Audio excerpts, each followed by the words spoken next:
Bicara soal konten pastinya tidak terlepas dari yang namanya mencari ide. Saya tidak kreatif, atau saya tidak punya ide bikin konten nih, dan seterusnya. Mungkin pernah kita keluhkan saat membuat konten. Namun dengan berlatih dan terus belajar, pastinya hal ini akan lebih mudah kita lakukan. Nah, dalam video ini kita akan sama-sama belajar dan latihan bagaimana caranya mencari ide dan meriset kata kunci. Mencari ide konten itu mudah. Kita bisa mulai mencari ide konten dari hal-hal yang paling dekat dengan keseharian kita.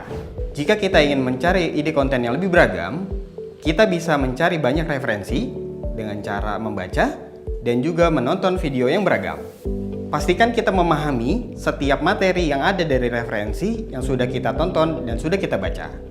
Setelah kita mendapatkan ide, pastikan ide tersebut langsung dituliskan secara terperinci mulai dari yang paling sederhana hingga yang paling kompleks.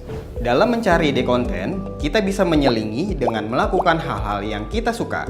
Hal ini guna membuat otak kita menjadi lebih rileks, yang pastinya bisa menemukan ide-ide yang lebih segar dengan mudah. Buat list konten yang saling berhubungan. Perkaya konten dengan tidak hanya membuat satu jenis konten saja. Kita bisa membuat konten yang lebih beragam, yang saling menunjang antara konten yang satu dengan yang lain.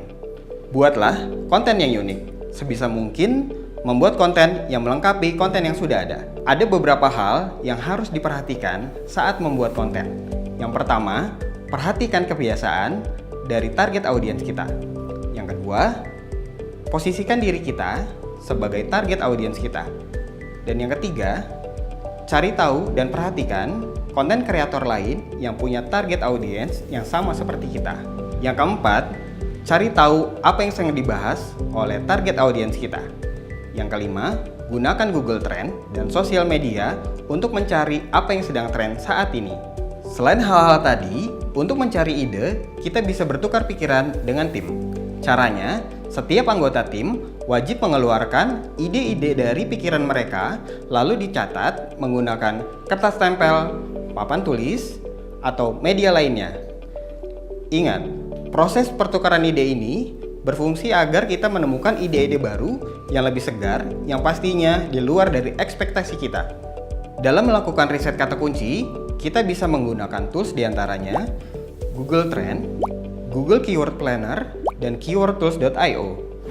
Dengan menggunakan Google Trend, kita bisa mengetahui kata kunci apa yang sedang tren saat ini. Dengan menggunakan Google Keyword Planner, kita bisa mengetahui berapa banyak orang yang mencari kata kunci tertentu setiap bulannya. Dengan menggunakan keywordtools.io, kita bisa menemukan kata kunci turunan dari kata kunci utama. Oh ya, ada tips nih. Untuk kamu yang ingin mengoptimasi konten lewat Google Search, caranya seperti ini. Kita bisa menggunakan fitur Google, salah satunya adalah autocomplete. Dengan menggunakan fitur ini, saat kita mengetikkan kata kunci pada Google, akan keluar kata-kata kunci lainnya yang berhubungan dengan kata kunci utama. Pelajari kata-kata atau kalimat pada fitur autocomplete yang muncul dari sebuah kata kunci yang Anda cari di mesin pencari seperti Google. Yang kedua, kita bisa gunakan fitur dari Google yang namanya Related Search. Fitur ini biasanya tersedia di bagian bawah dari situs pencarian Google. Yang ketiga, perhatikan juga apa yang orang lain cari terkait dengan kata kunci tersebut, atau di Google disebut dengan People Also Search For.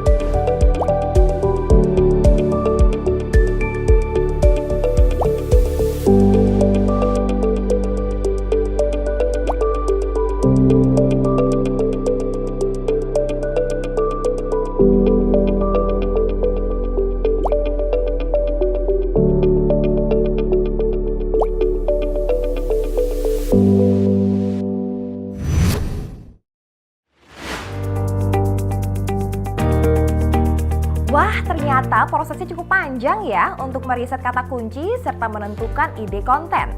Namun jika kita melakukan langkah-langkah yang sudah dijelaskan tadi serta mempraktekannya berulang kali, mudah-mudahan menjadi lebih mudah dilakukannya ya. Sampai ketemu di video e-training berikutnya.